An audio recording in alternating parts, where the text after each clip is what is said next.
नमस्ते दोस्तों, एक बार आपका फिर से स्वागत है लॉ एसेंट यूट्यूब के चैनल पे। दोस्तों आज हम पढ़ेंगे chapter 6, chapter 1, 2, 3, 4, 5 Uttarakhand police act 2007 का हम कवर कर चुके हैं और आज चैप्टर 6 करेंगे जो कि सेक्शन 50 से लेके 61 तक कवर करता है। इस चैप्टर में बेसिकली हमें ये बताया गया है कि किस तरीके से पुलिस जो है स्टेट में लॉ एंड ऑर्डर मेंटेन करने के लिए उसके पास किस किस तरीके के रिस्पॉन्सिबिलिटीज़ हैं, प्रोविजंस हैं जो इस एक्ट में दी गई है। So section 50 is the most important, paper में पूछा जाता है और पॉसिबल है पूछा जा सके। तो ये सेक्शन 50 आप याद रखना, ये बात करता है स्पेशल क्राइम इन्वेस्टिगेशन यूनिट। अब ये क्या है ज़रा हम पढ़ते हैं। ये सेक्शन कहता है द स्टेट गवर्नमेंट में क्रिएट फॉर पुलिस डिस्ट्रिक्ट और पुलिस स्टेशन। इसका मतलब ये हुआ कि जो राज्य सरकार है वो किसी भी पुलिस डिस्ट्रिक्ट के लिए या पुलिस स्टेशन के लिए अगर उसको लगता है, देखिए राज्य सरकार के बाद वर्ड में यूज़ हो रहा है, इसका मतलब ये है कि स्टेट गवर्नमेंट के पास ये डिस्कशनरी पावर है। ज़रूरी नहीं कि राज्य सरकार को ऐसा करना ही है।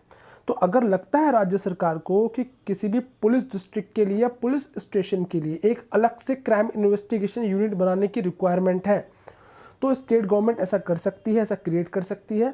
और उस क्राइम इन्वेस्टिगेशन यूनिट को कौन हेड करेगा? एक ऑफिसर करेगा जो कि सब इंस्पेक्टर रैंक से नीचे का नहीं होना चाहिए, यानी कि मिनिमम जो रैंक होनी चाहिए उस पुलिस ऑफिसर की वो एक सब इंस्पेक्टर एसआई लेवल का होना चाहिए। और किस तरह के ऑफेंस को वो इन्वेस्टिगेट करेगा राज्य सरकार क्या करेगी, स्पेसिफाई करेगी। अब इसका हम पढ़ते हैं सबसेक्शन 2 क्या कहता है। ये कहता है the police officers posted to such units shall not be diverted to any other duty except under very special circumstances with the written permission of the director general of police. It means कि जिस भी police officer को post करा गया है उस investigation special crime investigation unit में, तो वो व्यक्ति उन्हीं ऑफेंस को देखेगा और उसको किसी और ड्यूटी में नहीं इंगेज करा जाएगा, ठीक है। और अगर ऐसा करा जाता है कि उस व्यक्ति की जिसकी तैनाती स्पेशल इन्वेस्टिगेशन यूनिट में हुई है और उसको कोई और काम दिया जाता है, तो ऐसे जो स्पेशल सर्कमस्टांसेस होंगे तभी कर सकते हैं। और वो कौन करेगा? वो रिटर्न परमिशन डीजीपी देगा, तभी उस व्यक्ति को जो कि क्राइम इन्वेस्टिगेशन यूनिट में है वो किसी और काम के लिए इंगेज होगा। अदरवाइज उसको डाइवर्ट नहीं करा जाएगा without the permission of DGP. Subsection 3 कहता है the special crime investigation unit में ऑल्सो भी इन्वेस्टिगेट अदर ऑफेंसेस, यानी कि वो कोई और ऑफेंस भी इन्वेस्टिगेट कर सकती है अगर डीजीपी क्या करेगा, जनरल या स्पेशल ऑर्डर पास करेगा कि भाई आप कोई और ऑफेंस भी इन्वेस्टिगेट करो। अदरवाइज वो वही ऑफेंस इन्वेस्टिगेट करेंगे जो उनके पास स्पेशल यूनिट के पास आए होंगे। सेक्शन 51 है, ये बहुत इंपॉर्टेंट है। इसमें पावर के बारे में बताया गया कि पुलिस किसी भी पब्लिक प्लेस को रिजर्व कर सकती है। किसी भी तरीके का कोई फंक्शन अगर होता है जिसमें लाउड म्यूजिक है तो उसको रेगुलेट कर सकती है और बैरियर इरेक्ट कर सकती है। तो ये कहता है power to reserve public places and erect barriers and regulate the use of music and other sound system in public places. State government क्या कर सकती है इसमें? एक बेसिकली क्या होता है, स्टेट गवर्नमेंट जो होती है अगर उसको लगता है कि कुछ रिस्ट्रिक्शंस लगाने की ज़रूरत है तो वो इसमें स्पेसिफाई करती है। और जो एसपी होता है वो क्या करेगा, उस कंसर्न पुलिस डिस्ट्रिक्ट का या उस क्षेत्र का पब्लिक नोटिस इशू करेगा जो मेंशन करेगा कि ये जो क्षेत्र है ये कुछ समय के लिए टेम्पररी रिजर्व करा गया है किसी पब्लिक फंक्शन के लिए, तो इसमें कुछ लोग को अलाउ करा जाएगा, कुछ लोग को अलाउ नहीं करा जाएगा। या किसी पर्टिकुलर स्ट्रीट को बैरियर इरेक्ट कर दिया, रोका जा सकता है, सस्पेंड कर सकता है किसी भी लोग का आना जाना, ठीक है ना। किसी लोग को भी प्रोहिबिट करना, किसी भी पब्लिक पार्क में मान लो कोई फंक्शन हो रहा है तो कितने लोग आएंगे नहीं आएंगे या किस तरीके से लोगों को प्रोहिबिट करना है एंटर करने के लिए, ये सारी जो व्यवस्था है ये एसपी के जिम्मे होती है। सबसेक्शन 2 कहता है एसपी यानी कि सुप्रिटेंडेंट ऑफ पुलिस में ऑथराइज एनी पुलिस ऑफिसर, यानी कि जो एसपी है वो किसी पुलिस ऑफिसर को ऑथराइज कर सकता है कि वो क्या करे, erect barrier and other necessary structures. देखा होगा आपने कई बार सड़कों पे बैरियर से कर दिए जाते हैं, रास्ता रोक दिया जाता है या रास्ता को डाइवर्ट कर दिया जाता है पब्लिक रोड में, आपने जनरली देखा होगा ऐसा।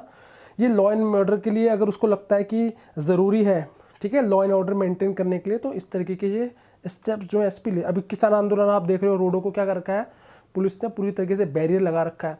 तो उनको लगता है कि ऐसा ज़रूरी है किसानों को रोकने के लिए, लॉ एंड ऑर्डर मेंटेन करने के लिए, तो इस तरीके की चीज़ें वो कर सकते हैं।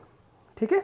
टू चेक व्हीकल्स और ऑक्यूपेंट्स, एसपी के ही डायरेक्शन पे क्या होगा, किसी भी गाड़ी, संदिग्ध गाड़ी है या कोई भी, मान लो रात को तलाशी अभियान चलाना है जिसमें गाड़ियों की चेकिंग होती है, ठीक है ना, क्या कोई कानून का उल्लंघन तो नहीं हो रहा है, ये सारी जो चीज़ें हैं पुलिस ऑफिसर जो भी करते हैं ये एसपी के डायरेक्शन पे करते हैं।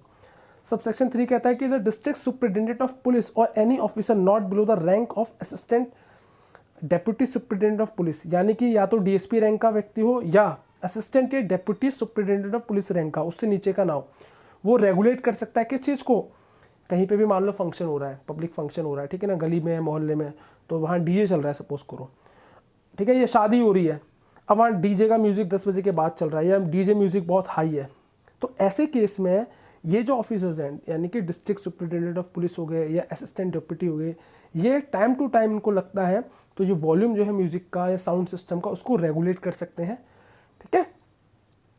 और ऐसा इसलिए कराया जाता है सो दैट भाई अगर आप ज़्यादा म्यूज़िक बजा रहे हो, अब ऐसा तो नहीं कि आप ही हो और कोई रहता ना हो, आपके आस पड़ोस के लोग हैं, बच्चे हैं जो पढ़ाई कर रहे होंगे, जिनके एग्ज़ाम्स आ रहे होंगे या किसी को हेल्थ इश्यूज़ होगा, तो ऐसे केस में जो आसपास के पड़ोसी हैं उनको अनॉयंस फील होगा, और हाई म्यूज़िक वैसे भी भाई शरीर के लिए अच्छी बात नहीं है, तो ऐसे केस में ये क्या कर सकते हैं, रेगुलेट कर सकते हैं म्यूज़िक सिस्टम या जो म्यूज़िक का वॉल्यूम है।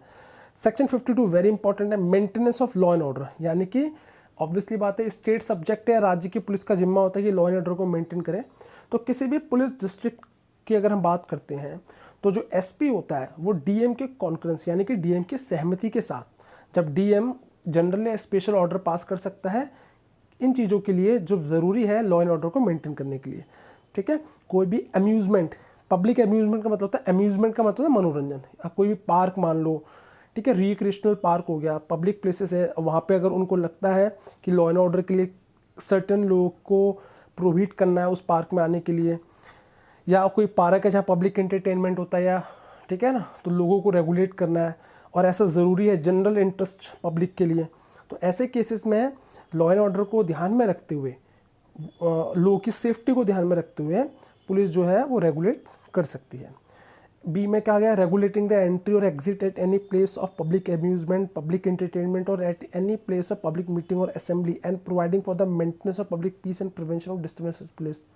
ये कहता है कि कितने लोगों की एंट्री को किस तरीके से रेगुलेट करना है, किस तरीके से लोगों को आना या जाना है किसी भी पब्लिक पार्क में, या कहीं पे भी पब्लिक एंटरटेनमेंट हो रहा है, या कोई कहीं पे भी पब्लिक मीटिंग हो रही है, सपोज करो रामलीला मैदान है दिल्ली में और यहाँ पे कोई पब्लिक गैदरिंग हो रही है, तो कितने लोग पब्लिक गैदरिंग उस पार्क में अलाउ है, कितने लोग को नहीं अलाउ करना है, क्योंकि law and order is a subject. भाई अगर ज़्यादा भीड़ आ जाएगी और एक भीड़ में भी मान लो किसी ने कुछ गलत नारे लगा दिए, कुछ ऐसी हरकत कर दी जो कि पूरी एक कह सकते हैं उस पीसफुल प्रोटेस्ट को या पीसफुल पब्लिक मीटिंग को एक वॉयलेंट रूप दे दे, तो ऐसे में पुलिस के ऊपर कल को कोई भी सवाल खड़ा कर देगा। इसलिए ये रेगुलेट करना क्राउड को या भीड़ को, किसी पब्लिक गैदरिंग को, ये पुलिस का एक सब्जेक्ट है।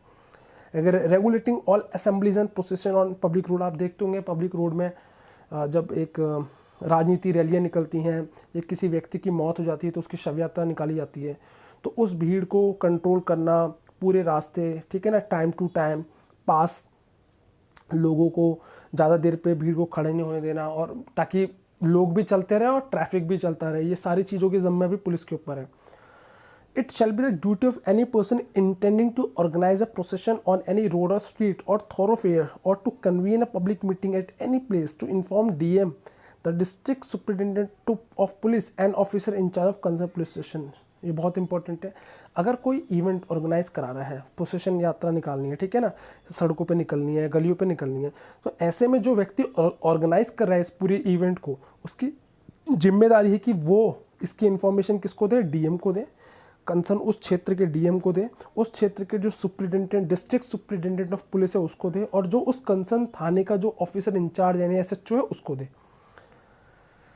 ई कहता है if any of the officers mention in clause D above has reason to believe और on receipt of information and upon being satisfied has a reason believe the such an assembly or procession if allowed without due control and regulation is likely to cause a breach of peace, he may prescribe necessary condition including provision for satisfactory regulatory arrangements. On this condition alone the assembly or procession may be taken out in special circumstances and reasons to be recorded in writing. Such assembly or procession may be prohibited in public interest. अब इसमें ये कह रहा है कि जो हमने subsection D में पढ़ा था, क्लॉज में जो मैं मेंशन करा हुआ था, अगर ऑफिसर को लगता है कि भाई सेटिस्फाइड रीज़न दिया है, ठीक है। मान लो कोई भी असेंबली और प्रोसेशन को कंडक्ट कराना है और अगर उसको लगता है पुलिस को कि भाई अगर ये प्रोसेशन सफिशिएंटली रेगुलेट नहीं करा गया, इसको कंट्रोल नहीं करा गया, इस जो भी प्रोसेशन स्ट्रीट या रोड से निकलना है, तो ऐसे केस में क्या हो सकता है, चांसेस है कि जो शांति है वो ब्रीच हो सके, यानी कि लॉ एंड ऑर्डर बिगड़ सके। तो ऐसे केस में वो कंडीशन लगा सकता है उस ऑर्गेनाइज़र के ऊपर कि भाई आपको ये कंडीशन है फुलफिल करने पड़ेंगे, यानी आपको इतने बंदे लेके जाने पड़ेंगे, आपको इस स्टॉप पे इतने मिनट रुकना पड़ेगा और इतने व्यक्ति होने चाहिए, आपका काफिला कहीं पे रुकना नहीं चाहिए। वो बहुत तरह के कंडीशंस पुलिस वाले लगाएंगे, क्योंकि भाई अगर नहीं लगाएंगे तो फिर क्या होगा, ऑब्वियसली बात है ब्रीच ऑफ पीस हो सकता है, कोई भी वॉलेंट एक्टिविटी हो सकती है। तो ऐसे केस में अलग अलग तरह की कंडीशंस लगा सकती हैं। और अगर लगता है पुलिस को कि भाई पब्लिक इंटरेस्ट में ये नेसेसरी नहीं है या ऐसा करना ज़रूरी नहीं है कि इस प्रोसेशन या असेंबली को अलाउ करा जाए, तो वो रिटर्न में क्या कर सकती है, प्रोहिबिट भी कर सकती है इस तरीके के प्रोसेशन को और असेंबली को। हाँ, बट कंडीशन क्या है कि पब्लिक इंटरेस्ट में कर सकती है और रिटर्न ऑर्डर होना चाहिए। क्लॉज एफ कहता है any assembly or procession which neglect or refuses to obey any order issued under clause E above shall be deemed to be an unlawful assembly. अब ये बहुत इंपॉर्टेंट, यानी कोई भी असेंबली या प्रोसेशन के ऊपर जो व्यक्ति ऑर्गेनाइज कर रहा है ऐसी असेंबली को या ऐसे प्रोसेशन को, और जो कंडीशन पुलिस वालों ने लगाया है अगर वो कंडीशन को वो नहीं फुलफिल करते हैं या उसका उल्लंघन करते हैं, तो ऐसे असेंबली प्रोसेशन को अनलॉफुल असेंबली माना जाएगा। अनलॉफुल असेंबली क्या है, अगर आप चैप्टर 8 पढ़ोगे इंडियन पेनल कोड का तो उसमें दिया। और मैं आपको एक सवाल के साथ छोड़ रहा हूँ, नीचे आप कमेंट करके जरूर बताना कि अनलॉफुल असेंबली आईपीसी के किस सेक्शन में मेंशन है और अनलॉफुल असेंबली क्या होती है, ठीक है। ऑल्दो मैं एक्सपेक्ट कर रहा हूँ कि आपको डेफिनेटली पता होगा, बट फिर भी आप कमेंट करके जरूर बताना। अब हम पढ़ते हैं सब सेक्शन 3 पढ़ते हैं, और ऑल्दो 2 इज़ नॉट इम्पॉर्टेंट। देखो जो इम्पॉर्टेंट है वही पढ़ना है। SP may by an order published in a prominent local newspaper require every owner of a household, shop or a public premise to furnish detail of a tenant or domestic help in specified format। ये बहुत ज़रूरी है दोस्तों, क्योंकि हमारे देश में आतंकवादी टेररिस्ट एक्टिविटीज़ आजकल बहुत तरीके से होती हैं। तो कोई भी आपका अपना घर है तो आप किसी भी किराएदार को रखते हो, या आपकी शॉप है आप किराए पर देते हो, या आप किसी भी डोमेस्टिक हेल्पर को अपने घर पे रखते हो, तो ऐसे में आपका घर जिस पुलिस जुरिडिक्शन में आता हो, ये ज़रूर एक आप क्या करें, अपने घर का एड्रेस बताइए उस डोमेस्टिक हेल्पर को या जिस व्यक्ति को आपने रेंट पे मकान दिया है या शॉप दी है, उसका आईडी कार्ड ज़रूर लीजिए। और ये इन्फॉर्मेशन आप अपने पुलिस स्टेशन में डेफिनेटली बताइए, सो दैट कल को अगर कोई क्राइम हो तो आप पे पहली बात तो कोई लिएबिलिटी ना है, जिम्मेदारी ना है, आप कोई परेशान ना हो, और उस व्यक्ति को ट्रेस करना पुलिस के लिए आसान हो सके। ये जनरली करना भी चाहिए। डिस्ट्रिक्ट सुपरिटेंडेंट, अब हम बात करते हैं सब सेक्शन 4 की। District superintendent of police may levy such service charges as may be prescribed on a person who for any monetary gain conducts any business, organizes any function, exhibition, sale, entertainment etc. require deployment of extra police force for the purpose of safety of general public or maintaining public peace and law and order। obviously मान लो मैं रामलीला कराता हूँ, अब मैं रामलीला कराता हूँ तो भाई अब मैं लोग आ रहे हैं, लॉ एंड ऑर्डर इशू हो सकता है, तो पुलिस अपनी सर्विस, और मैं चाहता हूँ कि पुलिस डिप्लॉयमेंट हो इस एरिया में ताकि शांति बनी रह सके। तो ऐसे केस में पुलिस अपनी सर्विस जो देगी, तो ऐसे में जो सर्विस चार्ज है वो पुलिस उस ऑर्गेनाइज़र के ऊपर या जो भी इवेंट करा रहा है उस पर लगा सकती है, ठीक है। अब है सेक्शन 53, बहुत इंपॉर्टेंट है, रेगुलेशन ऑफ ट्रैफिक। इससे सवाल जा सकता है कि किसके पास ताकत है या पावर है जो कि रेगुलेट करेगा ट्रैफिक को, तो SP याद रखना।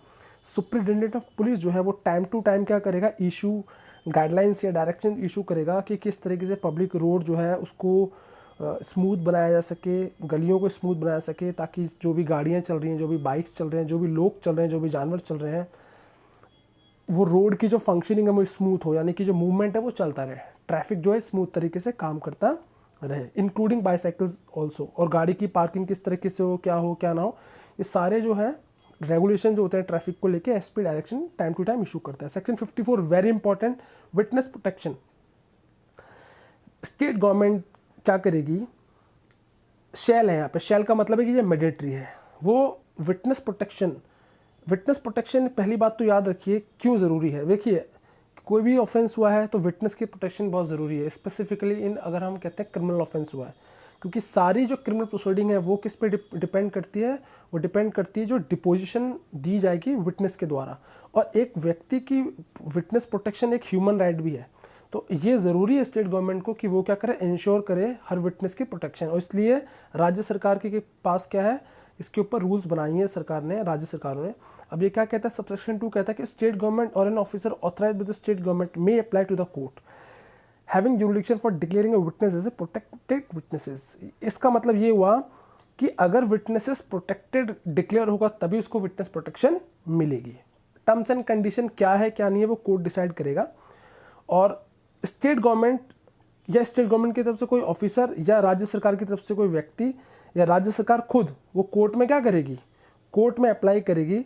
उस कोर्ट में, जिस कोर्ट में ये मामला चल रहा है, जिसके जुरिडिक्शन में जाता है कि ये विटनेस जो है वो हमारे लिए इंपॉर्टेंट है और इसको क्या करा जाए, विटनेस डिक्लेयर करा जाए, सो दैट हम इसको क्या करेंगे, एक प्रोटेक्टेड विटनेस के तौर पे इसको कंसिडर करेंगे। अब इसमें क्या होगा, इसमें जो भी मेजर्स होते हैं विटनेस की प्रोटेक्ट करने के लिए वो सारी राज्य सरकार के जिम्मे में आ जाएगी। अब क्या क्या है, making necessary arrangements allowing a witness to establish new identity. क्योंकि देखिए अगर सिंपल सी बात है, विटनेस पे सारा प्रोसीडिंग, क्रिमिनल प्रोसीडिंग डिपेंड है, तो ऐसे में विटनेस को हो सकता है एक्यूज या एक्यूज के लोग आइडेंटिफाई कर लें, तो इसलिए उसको एक नई पहचान देना बहुत ज़रूरी है, सो दैट प्रॉब्लम ना हो विटनेस की लाइफ को। तो उस केस में राज्य सरकार क्या करेगी, उसकी एक न्यू आइडेंटिटी को क्या करेगी, इस्टेब्लिश करेगी, उसकी लाइफ को, उसकी फैमिली को, उसको प्रोटेक्ट करने के लिए सिक्योरिटी प्रोवाइड करेगी, विटनेस को रिलोकेट करेगी, यानी एक जगह से दूसरी जगह उसको क्या करेगी, शिफ्ट करेगी अगर उसकी जान को खतरा है, उसको एकोमोडेशन देगी, प्रोवाइड ट्रांसपोर्ट, उसको ट्रांसपोर्ट देगी विटनेस को, उसको फाइनेंशियल असिस्टेंस देना होगा वो भी देगी। तो इस तरह की सारी चीज़ें जो हैं ये देगी। तो सेक्शन ज़रूर याद रखना आप, ये इम्पॉर्टेंट है। और विक्टिम रिहेबिलिटेशन सेक्शन 55, विक्टिम का मतलब है जिसके ऊपर क्राइम हुआ है, ठीक है, जो मतलब यहाँ पे प्रताड़ित हो रहा है, विक्टिमाइज हुआ है। अगर ए ने बी का मर्डर करा है तो ए ने करा है तो ए तो एक्यूज हो गया, बी का मर्डर करा है तो बी विक्टिम है, उसके परिवार वाले भी विक्टिम है जो उस पर डिपेंडेंट थे। तो ऐसे लोगों को रिहेबिलिटेट करती है सरकारें, राज्य सरकारें। तो सेक्शन 55 इंपॉर्टेंट है। सेक्शन 56 बहुत इंपॉर्टेंट, ये कहता है enlistment of village guards in rural area. गाँव के क्षेत्र में कई बार क्या होता है, क्राइम्स को पुलिस नहीं मतलब डिटेक्ट कर पाती बिकॉज कोई आगे नहीं आता। तो ऐसे में गांव में ना विलेज गार्ड को क्या करा जाता है, नियुक्त कराया जा सकता है, जो क्या करती है पुलिस के साथ कोऑर्डिनेट करने में हेल्प करती है। तो हम पढ़ते हैं क्या कहते हैं, करें इच विलेज और a group of village in a police district shall have one village guard, यानी कि कोई एक गाँव होगा या गाँव का समूह जो होगा किसी भी पुलिस डिस्ट्रिक्ट एरिया में, उस गांव का एक को क्या बनाएगा, विलेज गार्ड बना जाएगा। कुछ कंडीशन होगी कि क्या क्या कंडीशन होनी चाहिए तभी बनाएगा, हम उसको बाद में पढ़ेंगे। और इनको कौन बनाएगा, ये एसपी के पास पावर होगी कितने टेन्योर तक किस तरीके से उसको बनाता है। अब जो भी व्यक्ति को हम विलेज गार्ड बनाएंगे उसकी एज ग्रुप 30 से 60 साल के बीच में होनी चाहिए, it should be a sound person होनी चाहिए, और उस गाँव में वो रहता हो या उस ग्रुप ऑफ विलेजेस में वो बंदा रहता हो, ठीक है। और उसके अलावा जो भी व्यक्ति बनाया जाएगा विलेज गार्ड, अगर वो व्यक्ति इन सर्विस में रह चुका है तो उसको प्रेफरेंस दी जाएगी। जैसे अगर एक्स सर्विसमैन या पैरामिलिट्री पर्सनल रह चुका है, यानी कि मान लो आर्मी, इंडियन फोर्सेस में, आर्म फोर्सेस में अपनी सर्विस दी है, वो रिटायर्ड हो गया व्यक्ति, या बीएसएफ पैरामिलिट्री फोर्स होती है हमारी, ठीक है, एसएसबी होगी, सीआरपीएफ, सीआईएसएफ है, यहाँ पे बंदा सर्व कर चुका है, ठीक है, और रिटायर्ड है, तो ऐसे व्यक्ति को प्रेफरेंस दी जाएगी और उसकी एज 30 से 60 साल के बीच हो। होम गार्ड वॉलंटियर्स हो गए, ठीक है ना। उसके बाद पीआरडीओ जिसको बोलते हैं प्रांतीय रक्षक दल, स्पोर्ट्स पर्सन जिसने डिस्ट्रिक्ट लेवल पे राज्य को रिप्रेजेंट करा है, या कोई और भी व्यक्ति। तो ये किसके पास है, ये एसपी ऐसा कर सकता है, बट उसको चलना इन लॉ, इन जो गाइडलाइंस है इसके अकॉर्डिंग ही चलना है। No person having any of the disqualification laid down below, यानी कि अगर व्यक्ति कि ये कारण है, यानी कि अगर वो व्यक्ति ने कोई ऑफेंस करा जिसमें वो कन्विक्टेड हो चुका हो, ठीक है, या ऐसा व्यक्ति जिसके ऊपर कोई केस रजिस्टर्ड है और वो अंडर ट्रायल है और इन्वेस्टिगेशन ऐसे व्यक्ति के अगेंस्ट चल रही है, तो ऐसे व्यक्ति को विलेज गार्ड नहीं बनाया सकता, यानी कि that person is disqualified to become a village guard. Tenure जो होगा जनरली 3 साल का होता है, तो इससे सवाल आता है कितना टेन्योर होता है, और उसके टेन्योर को रिन्यू भी कराया जा सकता है, बाद में बढ़ाया भी जा सकता है, और ये कौन करता है, डिस्ट्रिक्ट सुपरिटेंडेंट ऑफ पुलिस कर सकता है, यानी कि उस जिले का जो एसपी होता है। इसके अलावा village guard to be honorary worker, ठीक है, ये इंपॉर्टेंट है, यानी कि उसको एक पब्लिक सर्वेंट के तौर पे माना जाएगा, तो इससे बहुत सवाल आते हैं। Deem to be public servant word को ज़्यादा ध्यान देना। Identification of a village guard not too much important. Identification का मतलब ये है कि उसका आईडी कार्ड बनेगा, ठीक है, उसकी यूनिफॉर्म, फ़ोटो, ये सारी चीज़ें जो होंगी जिससे कि पता चल सके कि भाई ये व्यक्ति क्या है, विलेज गार्ड है। Duties and responsibility village guard section बहुत इंपॉर्टेंट है। क्या क्या है इनकी ड्यूटीज़ हैं, थोड़ा एक बार हम देख लेते हैं। Reporting the occurrence of any crime और law and order situation in the village at the earliest to the police station and assisting the police in bringing the offenders to book. यानी कि रिपोर्ट करना किसी भी crime को जो गांव में हुआ हो जल्दी से जल्दी, सो दैट पुलिस अपनी कार्रवाई कर सके, ठीक है ना। और जनरली विजिलेंस पे रहना। विजिलेंस का मतलब है कि गांव में क्या चल रहा है, क्या नहीं चल रहा है, कोई भी क्राइम को रोकने में हेल्प कर सके, सो दैट कि अगर एक्चुअल में कोई क्राइम हो उससे पहले उसको डिटेक्ट करके उस सिचुएशन को काबू पाया जा सके। तो ये सारे जो काम हैं ये सब बेसिकली दिए गए हैं विलेज गार्ड को। तो एक बार आप ये देख लेना, इतना डिफ़िकल्ट नहीं है। विलेज सेक्शन 60 जस्ट नाम एक बार देख लेना, विलेज डिफेंस टीम है और ये कौन बनाता है, एसपी को लगता है, एसपी बना सकता है। Section 61 is very important, community liaison group. Community liaison group का मतलब ये होता है कि जनरली पुलिस स्टेशन में क्या होता है, लोगों का संवाद किसी कम्युनिटी के लोगों से होता रहे निरंतर, सो दैट पुलिस और लोगों में भी एक कॉन्फिडेंस आए और क्राइम को रोकने में हेल्प हो। तो ऐसे में जो एसपी होता है वो गाइडलाइंस फ्रेम करता है और एक या एक से ज़्यादा कम्युनिटी जो लाइसेंस ग्रुप हैं, ठीक है ना, उनके लोगों को, एक या दो लोग को क्या करता है, एज ए रिप्रेजेंटेटिव बनाता है, जो क्या करते हैं, पुलिस की हेल्प करते हैं और चीज़ों को सामने लाने में मदद करते हैं, so that police can also perform their duties and discharge in a well manner. तो दिस इज़ ऑल अबाउट। तो आपको इसमें जो जो इम्पॉर्टेंट है, जो मैंने स्पेशली आप देखोगे अंडरलाइन है, तो आप उनको ज़रूर देखना। तो वेरी इंपॉर्टेंट जो है पहले उनको देखना, फिर लेस इंपॉर्टेंट, फिर सबसे लीस्ट इंपॉर्टेंट को देखना। तो ये हमारा चैप्टर 6 पढ़ लिया हमने। नेक्स्ट वीडियो हमारी जो आएगी चैप्टर 7 की आएगी। ओके गाइस, तो आपको अगर पसंद आए वीडियो तो लाइक्स कर देना और ज़रूर इसको सब्सक्राइब कर देना। नीचे मैं इसमें डिस्क्रिप्शन दे दूंगा टेलीग्राम चैनल का, जिसमें मैं जनरली हम क्या करते हैं कि जो MCQs होते हैं और लॉ से रिलेटेड अपडेट्स हो गए या नोट्स होते हैं और PDFs होते हैं, उनको इस पर पोस्ट करा जाता है, वहाँ से डाउनलोड कर सकते हो। क्विज़ जो होते हैं, इंपॉर्टेंट क्वेश्चंस हो गए, अपडेट्स हो गए लॉ से रिलेटेड या जुडिशरी एग्जाम से रिलेटेड, वो डाली जाते हैं। तो आप टेलीग्राम चैनल को ज्वाइन करना चाहें तो आप टेलीग्राम चैनल को भी ज्वाइन कर सकते हो, और अगर मुझसे जुड़ना चाहते हैं तो इंस्टाग्राम का मैं नीचे लिंक दे दूँगा और फेसबुक ग्रुप का आप उससे जुड़ सकते हैं। ठीक है दोस्तों, नमस्कार।